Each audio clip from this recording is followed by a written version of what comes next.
ketika kami bersehati berkumpul bersama dalam satu komunitas yang memuliakan Tuhan, maka di situ kami mengalami mujizat Tuhan.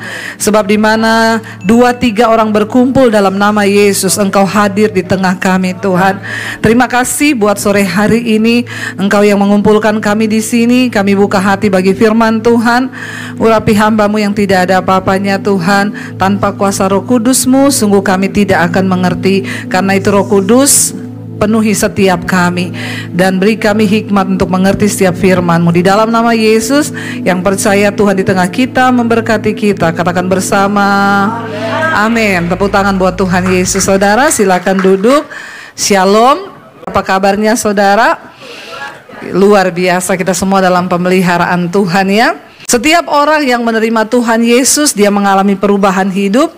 Ya, dia pasti berbuah dalam roh. Dan ketika kita berbuah dalam roh, maka kita tidak akan tahan berada dalam kumpulan komunitas orang-orang yang tidak mengenal Tuhan. Bukan kita membenci orang berdosa, tapi sesuatu sudah berbeda dalam diri kita saudara. Dan itu harus terjadi.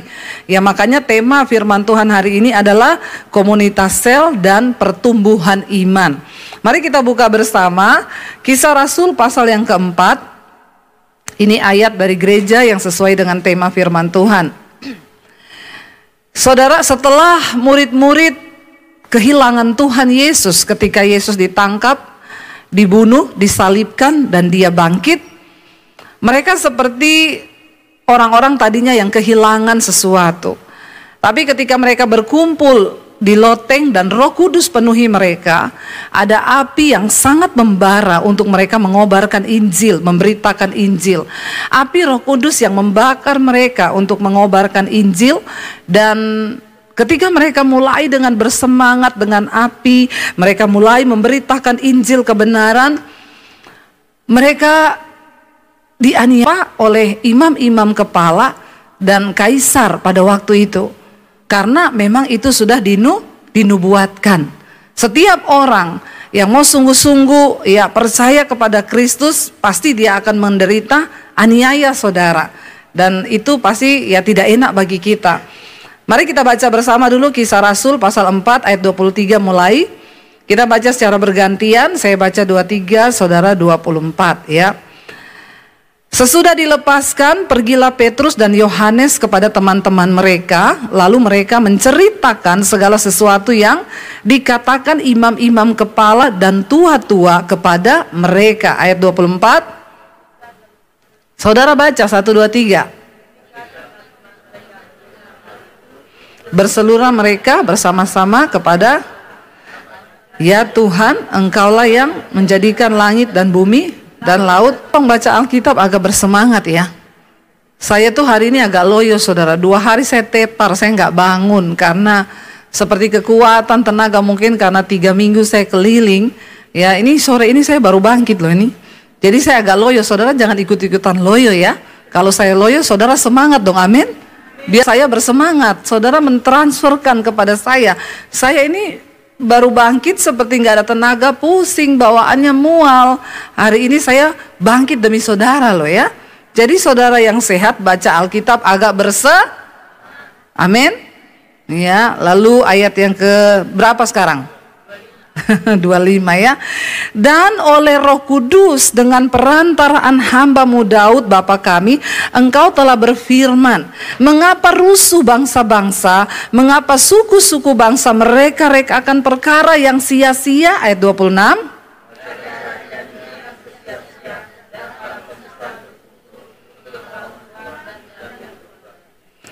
Sebab sesungguhnya telah berkumpul di dalam kota ini Herodes dan Pontius Pilatus beserta bangsa-bangsa dan suku-suku bangsa Israel melawan Yesus hamba-Mu yang kudus dan yang Engkau urapi. 28.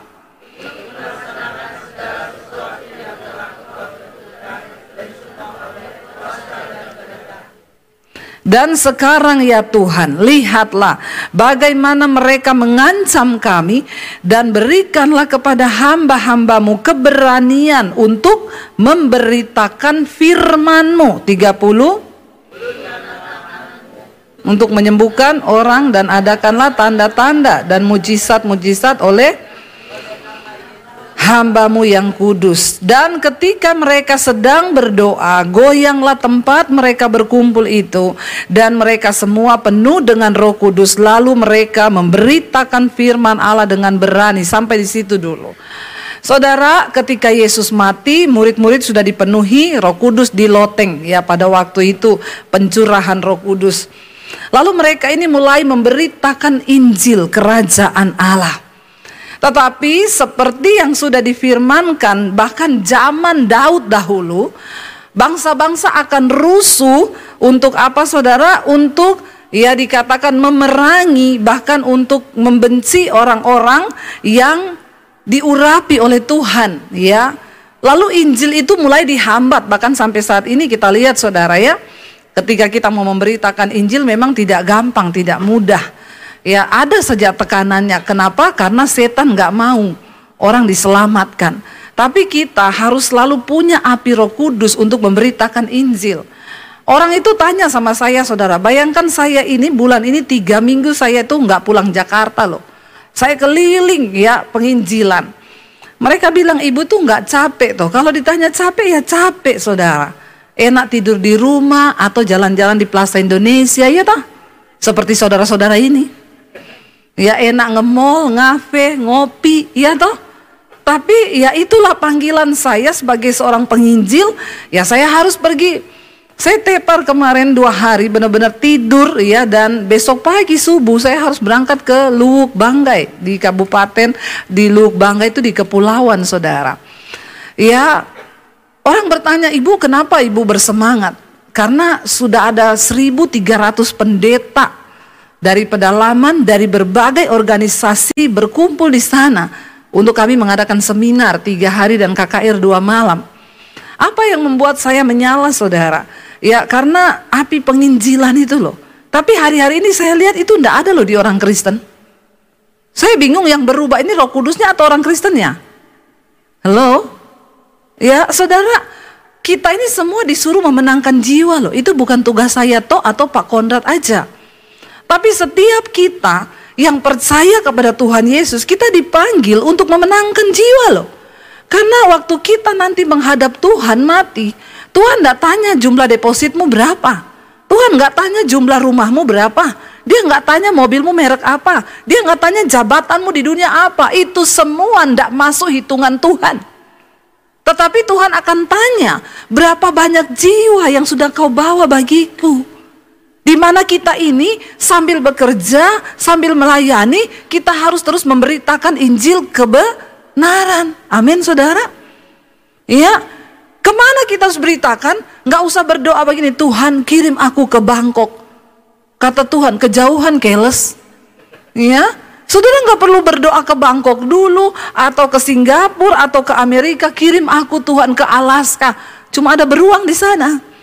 Ya, di mana saudara harus memberitakan Injil? Di komunitasmu, kepada sahabatmu, kepada orang yang ada di sekelilingmu. Karena Alkitab berkata, tuaian itu menguning, tapi penuai sedikit. Bayangkan sudah berapa puluh tahun saudara jadi Kristen. Itu yang Rasul Paulus bilang. Kalau ditinjau dari segi umur, saudara ini harusnya sudah jadi pengajar. Amin. Tapi kan kebangetan, asas-asas dari kekristenan aja banyak yang belum ngerti. Halo saudara, ayo kita buka mata kita. Satu saat Tuhan datang atau kita mati, kita harus bertanggungjawabkan itu di hadapan Tuhan loh. Karena dengar ya jabatanmu, kekayaanmu, semua yang kita lakukan di bawah dunia ini tidak akan ditanya. Percayalah, yang Tuhan cuma tanya, sudahkah engkau melakukan kehendakku? Makanya saya juga kemana-mana saudara, saya selalu rindu untuk memberitakan siapa Yesus itu kepada semua orang. Saya pernah cerita dulu di pesawat, saya ketemu satu orang ibu. Saya duduk di sebelahnya saudara. Ya lalu karena saya sendiri, ibu itu juga sendiri, saya tanya, ibu dari mana? Oh saya dari kota ini bu, saya itu mengunjungi anak saya. Anak saya di kota ini tuh kaya banget bu.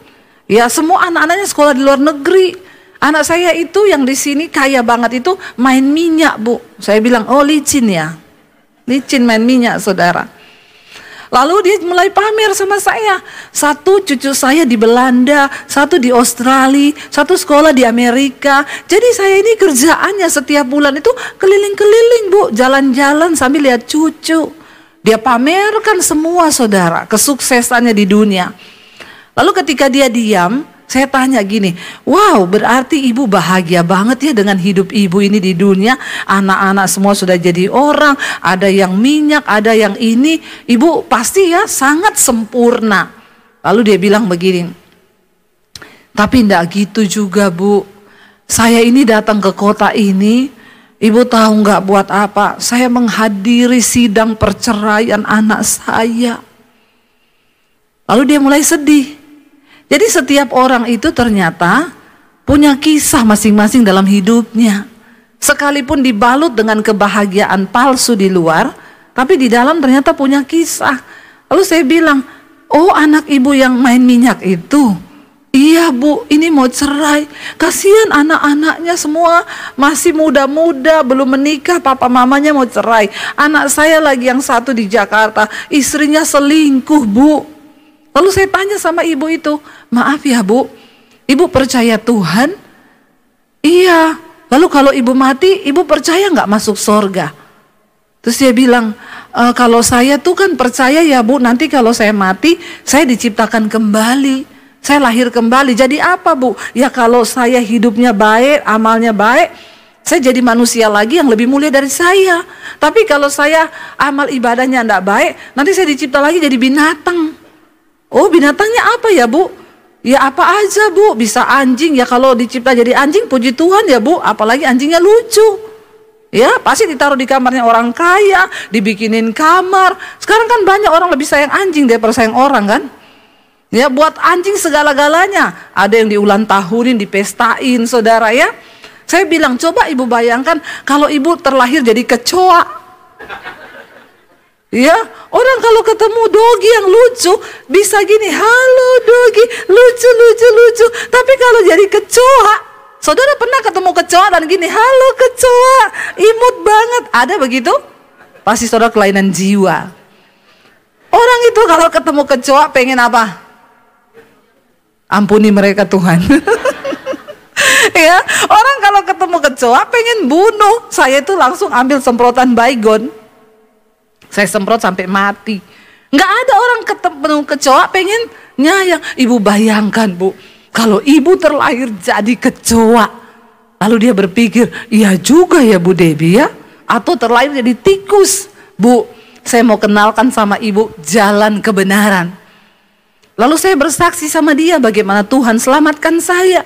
Saya cerita bagaimana Yesus mengubah hidup saya ya. Lalu dia dijamah Roh Kudus. Saudara, terakhir saya bilang, ibu mau nggak saya doakan Bu? Saya berdoa buat dia saudara di atas pesawat. Ya ketika saya doakan, apalagi pramugari berkata, kita sedang ada dalam cuaca buruk. Ya kenakan sabuk pengaman. Jadi ketika amin saya berdoa, saya bilang, Bu, kalau ibu mati sekarang, ibu yakin gak masuk surga? Saya percaya Bu, kalau saya berada di dalam Kristus. Dia bilang begini, ada tetangga saya yang setiap minggu ngajak saya ke gereja Bu, tapi saya nggak pernah mau. Tapi sejak ibu mendoakan saya ini, nanti besok minggu saya mau cari tetangga saya mau ikut dia ke gereja. Amin saudara. Harusnya kita ini punya api yang membara. Ketika ketemu orang itu, langsung di otak kita ini target saya nih. Saya dulu itu, jadi orang itu mau menginjil itu seperti sales asuransi. Ada di sini yang jadi agen asuransi? Saya dulu pernah saudara. Ya, saya setiap minggu dulu top agent terus. Bagaimana nggak top agent? Setiap minggu 6-7 case saya closing. Itu saya lihat orang tuh, saya lihat target nih. Harusnya seperti itu kita nih menginjil. Kalau lihat orang, wah target nih, usahakan sampai closing. Amin. Nggak ada amin lagi. Ngomong amin aja malas ini orang-orang ini. Ampuni mereka Tuhan, karena mereka tahu apa yang mereka lakukan. Ingat loh saudara, kita diselamatkan bukan cuma untuk diri kita sendiri. Ya, kita harus selamatkan orang lain. Anak-anak muda, engkau punya teman di sekolah, di kampus, kenalkan dia sama Yesus. Amin. Coba kita lihat di sana. Ketika akhirnya Petrus dan Yohanes ditangkap, Mereka itu ditangkap kenapa saudara? Karena mereka mendoakan orang, mereka menginjili orang, lalu orang itu kemudian percaya. Ketika itu ya kaisar dan para imam-imam kepala ini merasa terusik ya, jangan sampai orang-orang ini dimenangkan bagi Kristus. Lalu Yohanes dan Petrus ditangkap. Mereka tanya, kamu tuh mendoakan mereka tuh pakai kuasa apa? Mereka bilang, pakai kuasa Yesus yang sudah kamu salibkan itu. Lalu akhirnya mereka ditangkap dan mereka dicari alasan untuk dipenjara. Tapi kemudian Petrus dan Yohanes berkata, dengan alasan apa kamu itu mau memenjarakan kami? Tidak ada alasan. Apakah karena kami menyembuhkan orang lalu kalian akan penjarakan kami? Ya, akhirnya para imam-imam kepala dan para prajurit di situ berkata, baiklah kami lepaskan kamu, tapi dengan satu syarat, kamu jangan lagi menginjil. Saudara perhatikan doa mereka. Saudara lihat ini yang luar biasa ya. Ayat yang ke-29. Coba kita baca lagi saudara. Mereka itu berdoanya gini loh, yang luar biasa yang saya lihat di sini saudara. Ketika mereka diancam untuk memberitakan Injil, mereka tidak berdoa gini, Tuhan bunuh semua itu orang-orang yang mengancam kami. No, tapi doa mereka adalah apa? Dia bilang 29, dan sekarang ya Tuhan, lihatlah bagaimana mereka mengancam kami, dan berikanlah kepada hamba-hambamu ini apa?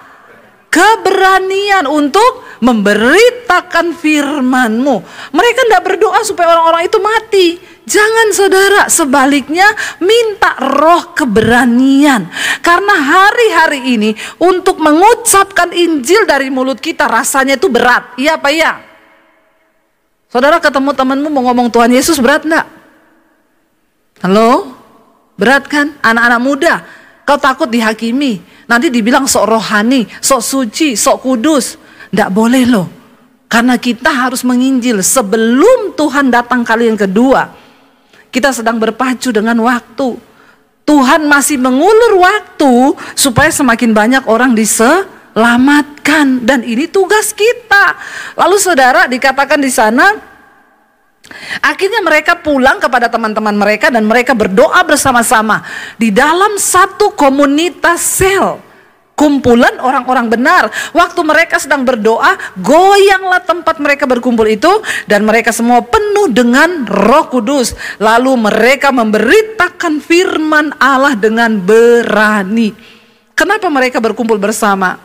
Karena firman Tuhan bilang, di mana 2-3 orang berkumpul bersama, berdoa kepada Yesus, maka Tuhan mendengarkan mereka. Mereka menjadi kuat. Lalu kita lanjut ayat 32. Nah ini dia. Cara hidup jemaat ya. Ayat 32 kita baca bersama 1, 2, 3.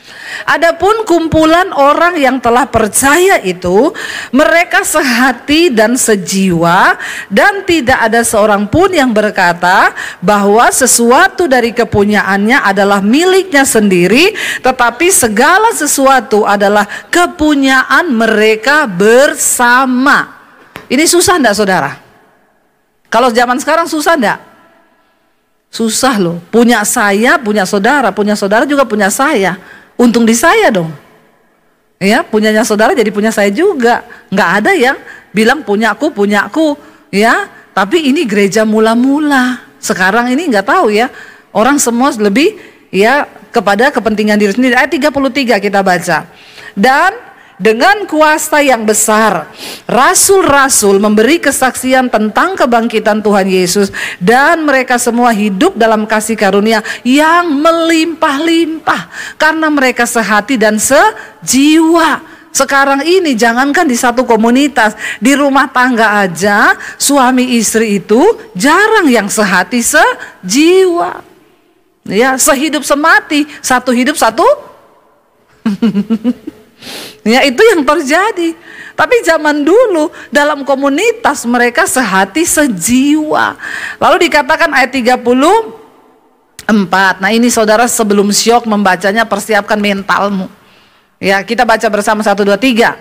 Sebab tidak ada seorang pun yang berkekurangan di antara mereka, karena semua orang yang mempunyai tanah atau rumah menjual kepunyaannya itu, dan hasil penjualan itu mereka bawa dan mereka letakkan di depan kaki rasul-rasul, lalu dibagi-bagikan kepada setiap orang sesuai dengan keperluannya. Wow, enggak? Zaman sekarang ini terjadi? Rumah, tanah dijual. Tapi ini bukan pendeta yang suruh. Kerelaan. Kalau nggak rela jangan. Dulu ada jemaat datang sama saya, Bu, saya sekarang nggak punya rumah. Kenapa? Soalnya dulu ada pendeta suruh saya jual rumah saya untuk diberikan untuk penginjilan misi. Jadi saya kasih semua uangnya sama dia. Terus sekarang saya gimana? Saya bilang, kau pergi tinggal sama itu pendeta itu yang suruh kau jual rumah. Ya jangan datang sama saya. Kenapa saya yang dapat pahitnya? Sana yang dapat enaknya, saya yang dapat pahitnya. Saudara, ini kalau rela, bukan karena paksaan. Zaman dulu ketika orang dijamah Roh Kudus, mereka tuh terbakar, saudara. Ya, bukan hanya uang yang mereka beri, rumah, tanah dijual untuk kebutuhan bersama-sama. Hari ini saya tidak suruh saudara jual rumah, saya nggak suruh saudara jual tanah, tapi kita ambil spirit dari jemaat mula-mula dalam kelompok sel yang benar. Tidak ada yang berkekurangan, mereka saling berbagi. Mari kita mulai perhatikan orang-orang di sekeliling kita. Kita berbagi, saudara. Karena saya mau ngomong, untuk bisa berbagi itu adalah anugerah Tuhan loh. Tidak semua orang bisa berbagi. Makanya kemarin saya masuk, ada orang WA ke saya, Bu, ini gereja kami. Dia kirim foto-foto, saudara. Saya survei lewat beberapa teman, benar nggak ini gereja mereka keadaannya seperti ini? Lalu dia bilang, iya Bu, memang benar, mereka itu gerejanya seperti itu. Ketika saya dapat begitu, baru saya ngomong, oke, nanti kita akan bangun. Ya, kamu pergi ke toko bahan bangunan, tanya yang dibutuhkan apa-apa aja, saya transfer ke toko bangunannya. Saya bilang sama Tuhan, terima kasih Tuhan, ini adalah anugerah. Kenapa saya bilang anugerah? Karena tidak semua orang bisa dapat kesempatan untuk berbuat baik. Nggak semua orang berbuat baik di tempat yang tepat loh, saudara, bukan di tempat yang tidak tepat. Iya, saya ingat dulu ada satu orang ibu, dia WA kepada saya, dia bilang, Bu Debbie, saya beberapa minggu ini baru menemukan channel ibu di YouTube. Saya baru menyadari, Bu, bahwa ternyata selama ini saya hanya hidup untuk uang, cari uang. Dia punya tambang, saudara. Dan akhirnya dia bilang begini, Bu, boleh nggak saya mau ikut ibu ke daerah-daerah? Saya juga pengen ketemu pendeta-pendeta di pedalaman. Saya bilang, ayo kalau ibu mau. Oke ya Bu, nanti saya ikut ya Bu. Saudara, baru dia bilang begitu, seminggu kemudian dia WA saya, Bu, saya kan memang ada sakit beberapa waktu ini.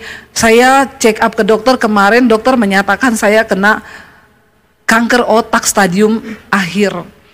Jadi ini lagi pergumulan apakah saya harus dioperasi atau tidak, karena dokter bilang itu harus dioperasi. Ibu doakan ya Bu, saya pengen pelayanan bareng ibu. Akhirnya saudara, dia dioperasi. Hanya dalam waktu beberapa saat, tiba-tiba sejak dioperasi dia koma, tidak sadar sampai meninggal.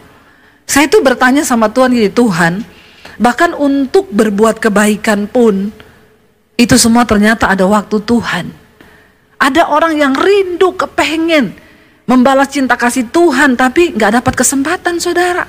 Ya, karena itu, mari kita bertumbuh dalam satu komunitas yang sehat. Kenapa, saudara? Kita harus bertumbuh dalam satu komunitas yang sehat. Yang pertama, karena firman Tuhan berkata, coba kita buka bersama saudara, ya, dalam 1 Korintus, ya. Pergaulan yang buruk itu merusak kebiasaan baik. 1 Korintus 15 ayat 33. Mengapa kita harus ada dalam komunitas yang benar, yang sehat, bertumbuh di sana? Baca bersama 1, 2, 3. Janganlah kamu sesat. Pergaulan yang buruk merusakkan kebiasaan yang baik. Ternyata orang yang tersesat itu bukan dia yang pergi berdoa-berdoa di bawah pohon pakai asap-asap, bukan. Orang yang tersesat bukan hanya ketika kau pergi ke dukun, tetapi ayat ini dengan jelas berkata, janganlah kamu sesat.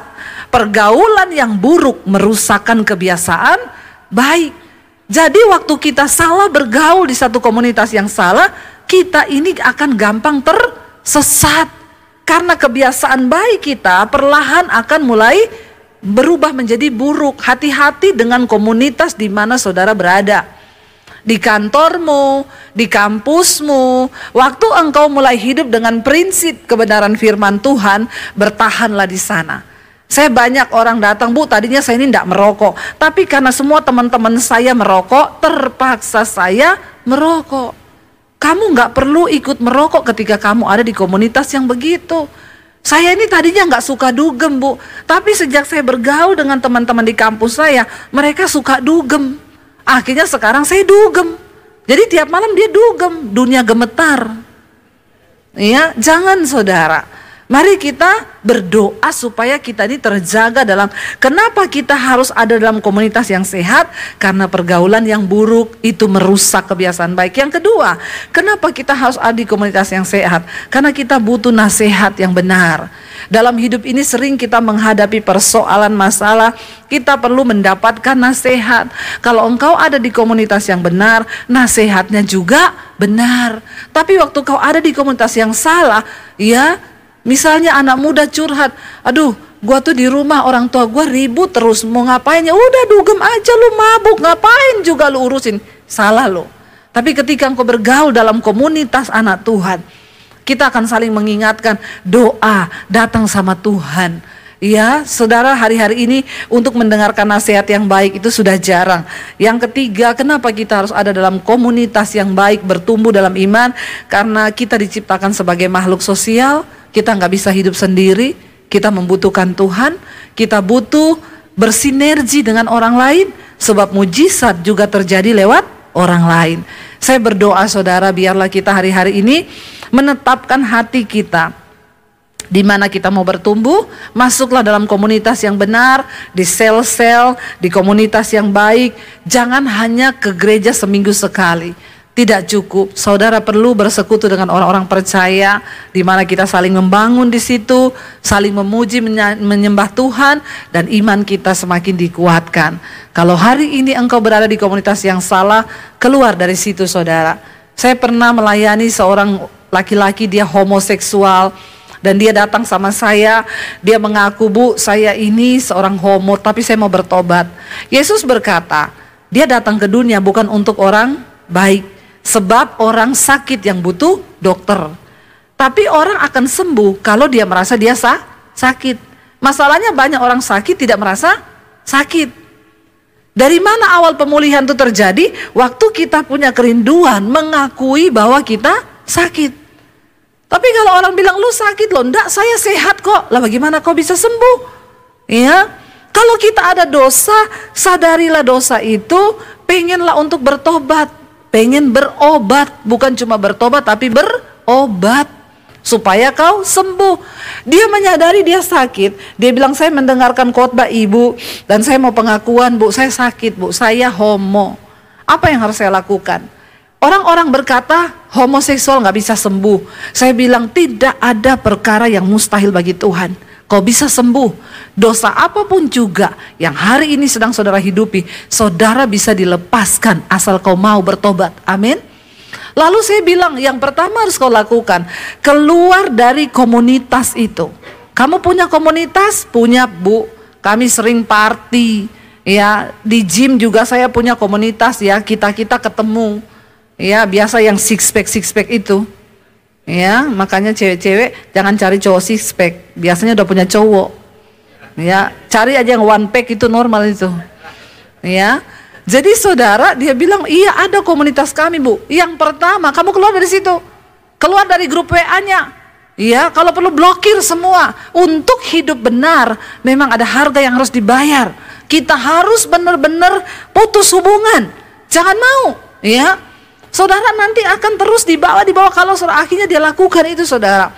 Dia blokir semua, dia keluar dari grup-grup itu, dia mulai bertumbuh.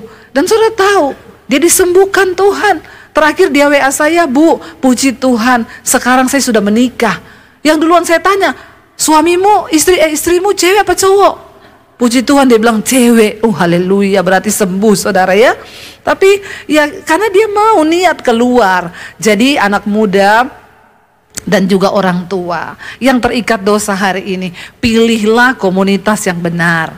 Itu nomor satu. Ini kelihatannya sepele, tapi ini adalah yang firman Tuhan katakan, pergaulan yang buruk akan merusak kebiasaan baik. Kalau kau sudah baik, tapi kau terus ada dalam komunitas yang buruk, itu pasti akan menjatuhkan kau. Saya kasih satu contoh terakhir, para imam musik boleh naik. Satu kali ada hamba Tuhan, dia punya burung beo. Burung beo itu kan pintar kalau dilatih ya. Ada jemaat juga punya burung beo. Satu kali jemaat ini bertamu ke rumah pendeta. Burung beoknya teriak, shalom, shalom, haleluya, puji Tuhan, shalom. Jemaatnya bilang, Pak Pendeta, burungnya Pak Pendeta kok pinter ya, ngomongnya shalom. Saya juga punya burung beok. Terus, tapi kalau ketemu orang dia bilang, kurang ajar, setan. Padahal kan burung beok itu tergantung yang dia dengar tiap hari toh. Berarti kan nih bapak ini sama suami, istri di rumah pasti setan-setan kurang ajar terus ini. Makanya burung beoknya meniru. Jadi dia bilang gini, Pak Pendeta, boleh nggak burung beonya saya pinjem 1 minggu aja tak bawa ke rumah, supaya burung beo saya bisa shalom, haleluya, puji Tuhan. Oh iya silakan, dibawalah seminggu. Seminggu kemudian dibalikin. Begitu balik ke rumah ketemu Pak Pendeta, dia bilang, setan kurang ajar. Pak Pendeta bilang, lah kenapa burung beo saya jadi begini? Berubah ke hal yang buruk lebih gampang daripada berubah ke hal yang baik. Jangan merasa kuat dengan hidupmu. Oh saya kuat kok Bu, saya mau melayani mereka. Ada dulu pendeta, dia datang ke tempat pelacuran tiap malam. Alasannya untuk menginjil. Dan apa yang terjadi? Bukan pendeta yang menggarami pelacur, malah pelacur menggarami Pak Pendeta, ya. Lalu terjadilah hal-hal yang diinginkan. Pendeta selingkuh dengan pelacur. Jangan merasa kau kuat. Burung beo yang shalom, haleluya, bisa jadi setan kurang ajar lah ini. Kenapa? Berubah ke hal yang buruk lebih cepat. Karena kita semua punya apa? Bibit dosa. Makanya tentukan komunitasmu sekarang, anak-anak muda juga tentukan sekarang. Karena waktu Tuhan datang, Tuhan akan meminta pertanggungjawaban dari hidup kita. Mana para imam musik ya? Saya percaya saudara, waktu kita rindu menggenapi firman Tuhan, maka kita akan melihat mujizat dan pertolongan Tuhan. Mari kita bangkit berdiri bersama. Katakan di hadapan Tuhan, hidupku menggenapi firman-Mu Tuhan. Waktu kita taat kepada firman Tuhan, itu artinya kita menggenapi firman Tuhan dalam hidup kita. Katakan pujian ini dari hati kita. Saudara, firman Tuhan berkata, di akhir zaman yang kudus akan semakin kudus, yang fasik akan semakin fasik. Mari kita tentukan hari ini kemana kita akan membawa hidup kita. Firman Tuhan berkata, akan ada perbedaan di hari-hari yang terakhir. Kita tidak punya pilihan selain menetapkan hati kita untuk ada di komunitas yang benar, bertumbuh dalam pertumbuhan iman yang benar. Terima kasih Bapa. Hamba berdoa untuk setiap anak-anak-Mu yang hadir. Biarlah kami rindu untuk menggenapi firman Tuhan dalam hidup kami. Karena ada begitu banyak janji yang Tuhan beri bagi kami. Dan itu akan terjadi ketika kami sungguh-sungguh menghidupi setiap firman Tuhan. Tanamkan kami dalam komunitas yang benar. Dan beri hati kepada kami yang penuh belas kasihan untuk orang-orang yang belum mengenal Tuhan. Supaya kami dengan api yang berkobar memberitakan Injil Kerajaan Allah. Supaya satu saat ketika kami berdiri di hadapan Tuhan, kami dapat mempersembahkan jiwa-jiwa yang kami bawa untuk diselamatkan bagi Kristus. Terima kasih Bapa, materaikan firman-Mu dalam hidup kami. Roh Kudus yang mengajarkan kepada kami kekuatan dan kuasa untuk melakukan firman Tuhan. Di dalam nama Yesus, yang percaya diberkati Tuhan, katakan bersama amin, amin. Tuhan memberkati. Silakan duduk Bapak Ibu. Puji nama Tuhan, kita semua diberkati Om. Amin saudara. Saya mau lihat tangan-tangan yang berkati. Boleh kasih tepuk tangan buat Tuhan Yesus. Haleluya. Baik, kita akan memberikan persembahan syukur kita. Bapak Ibu Saudara bisa memberikan secara tunai melalui amplop yang sudah tersedia di kursi Bapak Ibu Saudara, atau secara non tunai Bapak Ibu Saudara bisa scan QR code yang tertera di amplop, atau bisa swipe di mesin EDC yang sudah disediakan di depan. Baik Bapak Ibu Saudara, sebelum kita memberikan persembahan syukur kita, mari sama-sama kita berdoa. Haleluya. Tuhan, kita sudah diberkati lewat firman Tuhan. Mari kita akan memberikan persembahan karena Tuhan sudah memberi yang terbaik, sudah memberikan hidupnya bagi kita. Mari siapkan hati kita, kita beri yang terbaik, yang layak untuk Tuhan lewat pekerjaan Tuhan di tempat ini. Mari kita berdoa. Terima kasih Tuhan, kami bersyukur di malam sore menjelang malam hari kami sudah diberkati oleh firman. Biarlah firman ini Tuhan memerdekakan kami. Kami tidak terikat dengan hal-hal buruk, tapi kami dibebaskan supaya hidup kami boleh mendapatkan hidup yang lebih baik. Karena itu Tuhan, biarlah lewat ini Tuhan pertemukan kami dengan komunitas-komunitas yang membangun, komunitas yang memberkati, komunitas yang membawa perubahan demi perubahan, sehingga hidup kami boleh berdampak menjadi berkat, sehingga Tuhan dipermuliakan. Terima kasih Tuhan untuk hamba-Mu Ibu Debbie yang sudah menyampaikan firman, kembalikan kekuatan urapan baru dan berikan stamina yang prima untuk hidupnya dipakai untuk memuliakan Tuhan. Tuhan terus berkati pelayanannya ke depan bersama dengan keluarga. Terima kasih Tuhan untuk kami semua yang sudah diberkati, kami sudah diteguhkan, dan saatnya Tuhan kami akan memberi, kami meresponi kebaikan kasih Tuhan lewat persembahan kami. Kami sadar Tuhan kalau kami memberi bukan karena kami hebat, tapi karena Tuhan sudah melakukan yang terbaik bagi kami. Jamah hati kami Tuhan untuk kami melakukan dan memberi yang terbaik, yang layak untuk kemuliaan bagi nama Tuhan. Karena itu Tuhan berkati setiap bentuk persembahan kami. Ini tanda syukur hormat kami. Biarlah Tuhan yang berkati lewat usaha bisnis rumah tangga, lewat kesehatan masa depan kami. Bahkan apapun yang kami kerjakan dijadikan berhasil, nama Tuhan dipermuliakan. Tidak ada belalang, pelahap, pelompat, pengeluaran tidak mestinya kami tolak di dalam nama Tuhan Yesus Kristus. Terima kasih Tuhan. Kami siap memberi dengan penuh ucapan syukur di dalam nama Yesus Kristus. Mari umat yang percaya katakan amin. Selamat memberi Bapak Ibu Saudara. Selagi kita memberi, kita akan menyaksikan dan mendengarkan kesaksian pujian dari sebuah keluarga yang sangat diberkati Tuhan. Bapak Partai Siombing beserta dengan kedua putrinya, Vina Siombing dan Bianda Siombing. Mari kasih tepuk tangan saudara. Haleluya. Puji Tuhan. Shalom Bapak Ibu sekalian. Saya tentunya bersyukur kepada Tuhan karena boleh dipercaya terus untuk menyampaikan kesaksian pujian. Karena itu yang Tuhan berikan kepada kami, ada sedikit dikasih talenta, dan dengan talenta yang ada kami mau berikan, mengembalikan semua yang terbaik bagi Tuhan. Ya mungkin Bapak Ibu selalu lihat sini, ini siapa sini singernya gitu ya. Ini para singer, kadang dia jadi WL juga di sini. Ini adalah putri saya yang pertama, Bianda Siombing, dan ini yang kedua Alvina. Ada satu lagi yang kecil, masih umur 10 tahun, ada di belakang gitu ya kan. Dan pada kesempatan ini saya ingin menyampaikan satu pujian yang sangat sederhana dan nanti kita bisa nyanyikan bersama-sama dengan judul I Speak Jesus. Terima kasih, Tuhan Yesus memberkati. Jemaat yang terkasih, dalam kesempatan ini saya sangat berbahagia bisa menyampaikan. Kalau tadi kita rapat panitia katanya kasih bocoran untuk jemaat pertama di sini di kesempatan pertama di Plaza Indonesia. Saya atas nama panitia, kebetulan saya ketua panitia Natal yang dipercaya oleh Pak Gembala nih 3 tahun berturut-turut nggak mau diganti. Jadi tahun ini juga saya masih menjadi ketua Natal, dan saya memberitahukan kepada para jemaat semua bahwa Natal Victorious Family akan diadakan tanggal 12 bulan 12 tahun 2024 di Balai Samudra Kelapa Gading jam 18.00. Untuk itu persiapkan hati, persiapkan waktu, ajak teman-teman, ajak saudara, ajak semua kerabat agar bisa hadir di tanggal 12 bulan 12 2024 karena tempatnya cukup luas. Kapasitas Balai Samudra itu bisa mencapai sampai 5.000 orang gitu. Untuk itu kami harapkan semuanya bisa hadir supaya Natal kita betul-betul bisa memuliakan nama Tuhan dan nama Tuhan ditinggikan pada cara tersebut. Terima kasih, Tuhan Yesus memberkati. Boleh kasih tepuk tangan sekali lagi Bapak Ibu Saudara.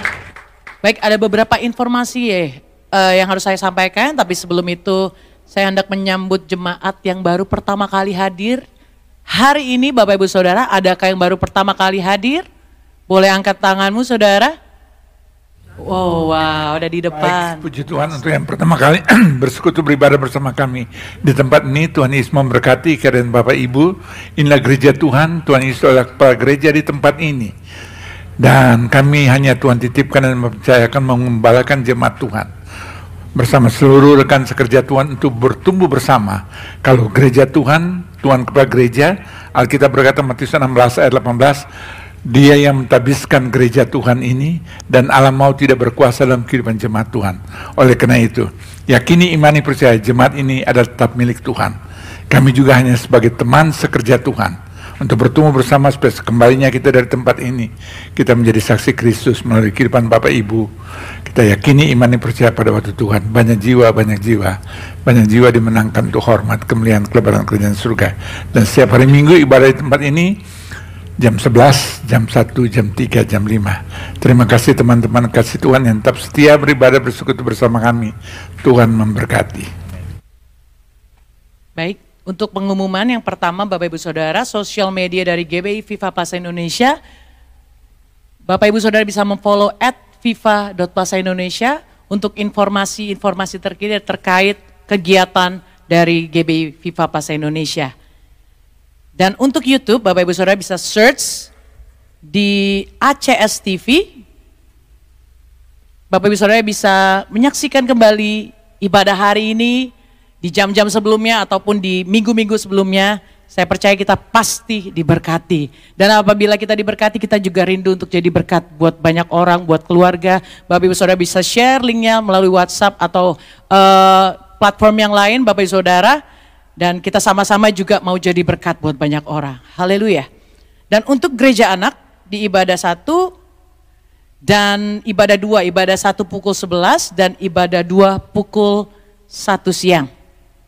Dan untuk anak-anak muda yang hadir malam hari ini, saya rindu mengajak teman-teman semua untuk ada di dalam next generation di youth community di Viva Pasa Indonesia.